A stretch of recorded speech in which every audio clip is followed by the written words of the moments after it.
In scanning the headlines, it's amazing how many of them chronicle the fall of those who have given themselves over into one temptation after another. Throughout the centuries, the bells of Christendom have pealed a tune that actually reminds the knowledgeable hearer of our need for God's help to overcome temptation that very hour. This tune I refer to is called the Westminster Chimes, as in Westminster Abbey in London. This tune is heard in churches and college campuses across America.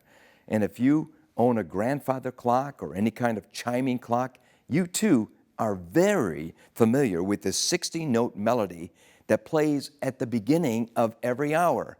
Da, da, da, da.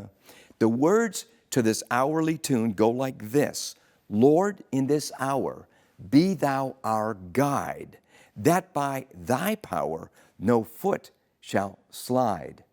A foot sliding was an old-fashioned way of referring to falling into sin. In other words, this was a reminder every 60 minutes of what Jesus said we should pray.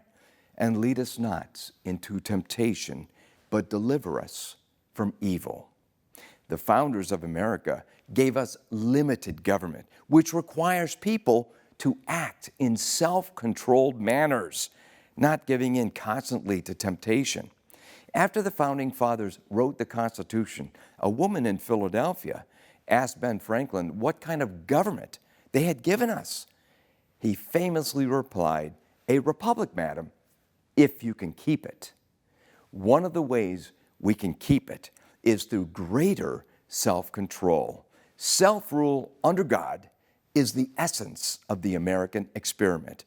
To succeed, it requires that citizens must, of course, with God's help, rule ourselves first.